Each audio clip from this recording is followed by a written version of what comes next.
Winterizing your 3-inch motor kit.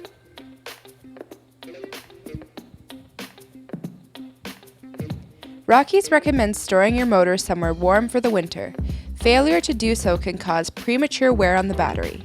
First, remove the bolt that holds the handle on.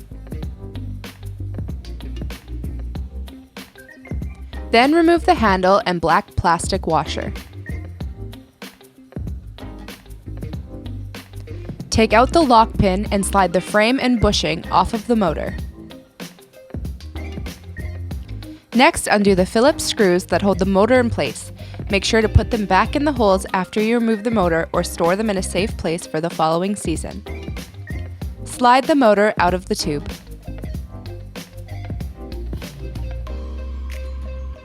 Reattach any straps that had to be removed so the motor could slide out of the tube. Reassemble the end unit using the original hub. Slide the end unit into the tube and secure with self-tapping screws.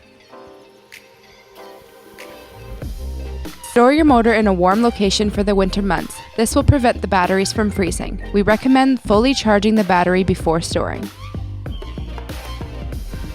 Your reel now can be used manually for the winter.